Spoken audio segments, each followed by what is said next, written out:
What if I told you that the main things holding back your pickleball game are probably somewhere in this video? Every pickleball player makes mistakes. The key is to identify these mistakes so that you can work to find the best solutions. Today, I'm going to take you through the top 6 biggest mistakes that pickleball players make. Some of these are technical mistakes, and some of these are more strategical and mental. I guarantee that if you're a beginner to intermediate level player, you're making at least one of these, if not multiple. Keep in mind, this video is about the less obvious mistakes that no one talks about. So make sure to watch the whole thing, as it may highlight part of your game that you've never paid attention to. The number 6 mistake that players make is they don't properly move their feet. Obviously, every player moves their feet, but there are very specific types of footwork that you need to use depending on what part of the court you're at. When you're at the kitchen, less is more when it comes to footwork. The main goal is to stay on balance so that you can be precise when it comes to your quick hands and dinking. If you need to move side to side, you shouldn't cross over your feet unless you really need to. This is especially important to think about on the backhand side. So your side to side movement at the kitchen should look like this.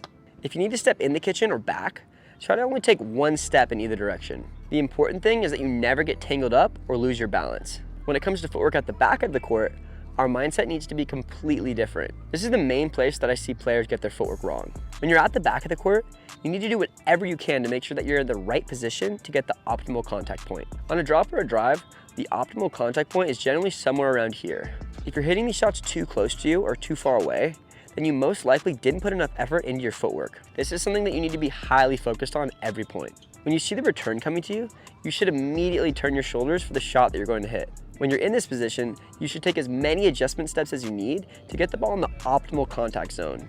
In the event that the person hits a really deep return, you want to move back early so that you can move forward while you're hitting the shot. I see way too many players hitting their third shot on their back foot. This is a recipe for disaster. When you're at the back, regardless of whether you're hitting a drop or drive, you need to try your very hardest to properly position yourself. Remember, the goal is to get the optimal contact point out in front so that you can move forward. Do not neglect your footwork, guys. It's a crucial aspect to bettering your game. All right, moving on. The number 5 mistake that players make is they're unprepared at the net and they don't have a plan for the reflex volleys. I think that a lot of players feel that quick hands at the net are just something that certain players have that others don't. This is wrong. The reason why pro players have such great hands is because they spent so much time practicing them and refining their technique on them. Looking at technique, it's important that whenever you're out the kitchen, you're always in ready position with your paddle slightly favored to your backhand. This helps you stay ready for every shot, and it gives you a slight head start to your backhand, which you should always cover your body with. Also, like I said before, you want to make sure that you're on balance with your feet so that you're in a good position to where you can react and take control of the point. If you're not in a good position, it's always going to be tougher to be effective at the net. So we have to make sure we're focusing on this before we worry about the volleys themselves. Once you're in a good position and have the right technique, the key is to train your action time and increase the threshold of how fast of a ball you can handle. The best way to do this is with drills. A great way to drill is with one other player who has similar reaction time to you. The key is that you learn to not only react to these volleys, but that you also learn to place them into optimal areas that make things tougher on your opponents. If you don't have anyone to drill with that's as fast as you, the wall is an incredible way to work on your quick hands and reflexes. Think, if you hit volleys against a wall a few minutes every day, you're gonna hit thousands of more shots per week. These are the kind of reps that you need if you actually want to increase your reaction time. The wall never misses, and it keeps up with your speed no matter how fast you go. Overall, it's an unbelievably efficient way to train. When you're doing wall drills, always make sure to use some sort of references, because remember, it's not just about having quick reactions. You also need to be able to place the ball well in these situations if you want to be effective against another player. The dink pad provides the perfect reference for these sorts of quick hands drills on a wall. As you can see, there's a reference line so that you can consistently keep your shots low, and there are targets to aim for so that you can work on moving the ball around. If you want to learn more about the dink pad, we have it linked in the description below. Anyways, make sure that you prioritize your preparation and training on your volleys. Put these two together, and you'll have the potential to develop cat-like reflexes. The number 4 mistake that pickleball players make is that they're trigger happy. Essentially, this means that they try to be too aggressive at the wrong times. One of the main places you see this is when players are at the kitchen line. If your opponent hits a ball to you that stays low and there isn't much that you can do with it, then you should generally dink it back or hit it deep to them where they're standing. Going for a highlight reel winner is not smart in this situation. It may work 1 out of every 10 times, but we want to play strategies with better odds than this. You want to become the type of player that always makes the smartest possible decisions. I see a lot of players who are under pressure in a close game, so they feel the need to pull the trigger because they want to get out of the situation. If you ever feel like you're under pressure, This is a sign that you need to play even safer. As a rule of thumb, if you're at the net and you're hitting the ball below the net, you should generally go for a safer shot. Sometimes it's smart to take our opponents by surprise by going for it here, but 9 out of 10 times we want to go for the more conservative shot.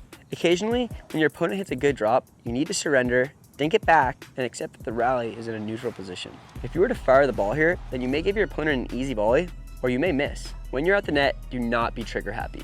Go for harder balls when you have the right opportunity on a higher shot. This mistake is also common from the back of the court. For whatever reason, players feel that they can win many of their points with strong drives. It can work sometimes, but generally a drop is a much safer bet in terms of moving forward. Don't get me wrong, driving is totally fine, but don't let this be your primary strategy on your third shot. I see a ton of players who resort to driving their third shot when they're under pressure. In my opinion, it should be the opposite. If things are close, you want to make your opponent play more with a drop so that you can move in. If it's a tight game, when you move in, you put them under way more pressure and they'll tense up. Overall, the solution to being trigger happy can be summed up in one sentence. When in doubt, go for the safer shot. The only time you should be trigger happy is when it comes to liking this video and subscribing to our channel. We're releasing 2 videos a week right now, and I'm squeezing the most value that I possibly can into them. So subscribe to be notified. All right, the number 3 biggest mistake I see is that players are disconnected with their partners. Many people worry about their game so much that they seemingly forget they're playing a team sport. If you're not on the same page as your partner in terms of strategy, then there's a good chance you'll give away tons of free points. For instance, if you think your partner is going to drop, so you start moving forward, but they actually drive, you'll be a sitting duck for your opponents. Another example is where your partner continues to hit to the better player on the other team and you don't say anything. The key to a good partnership is communication between points and during points. Between points is where you can discuss strategy. As a match goes on, you'll pick up on the other player's levels and their strengths and weaknesses. Whenever you think you catch on to something, you should let your partner know. They should also tell you what they're thinking. Together, you can lock onto a strategy. During the points, it's important to be vocal sometimes so that you can let your partner know what you're doing and what you think they should do. The most common example of this is a player calling a shot in the middle by saying, "me," or calling his partner to hit the shot by saying, "you." I've also seen many players who call "in" after they hit a good third shot drop. This signals their partner to move in with them so that they can take control of the kitchen. On the other hand, if you hit a bad drop, you can call your partner back by saying, "watch out," or something else that you guys agree upon. This will prevent them from running into the kitchen only to get blasted by the players at the net. By keeping them back, you'll both be in a position to defend.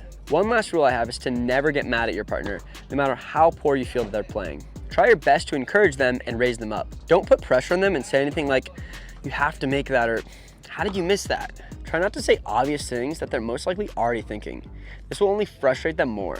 Replace that with positivity like, "next point, don't worry," or "we got this, let's raise our energy." What's key is that you use communication as a means to stay connected together on the court. That being said, make sure to share this video with your main partners so you're all on the same page. Okay, moving on to number 2. Number 1's coming up soon, so make sure to watch both. The next big mistake that I see players make is they don't add enough variety to their game.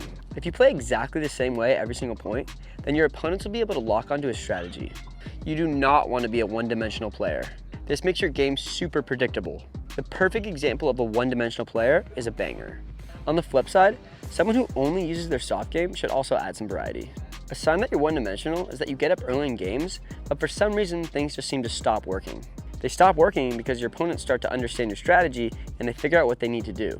The solution is to become a multi-dimensional player. This is the type of player that has many different ways that they can win points. This will make it significantly more difficult for your opponents to lock onto a strategy because they'll never be sure of what you're going to do. Depending on their opponent's strengths, multi-dimensional players can adjust their strategies for the best results, no matter who they're playing. If you're one-dimensional, it's very hard to steal matches from players with more experience. By doing the same thing every point, you're pretty much handing them the match. The solution to this is to force yourself to add more variety. If you're a banger, start forcing yourself to use more drops. If you don't like to drive, start introducing this into your game. The key is that you get enough reps in so that you can develop these new skills. You're not going to be amazing at drops the first day that you use them, but if you force yourself to do it for a few months, you'll become a completely new player. Add some variety to your game and it'll pay off in the long run. All right, the moment you've all been waiting for. The number 1 mistake that players make. Drum roll, please.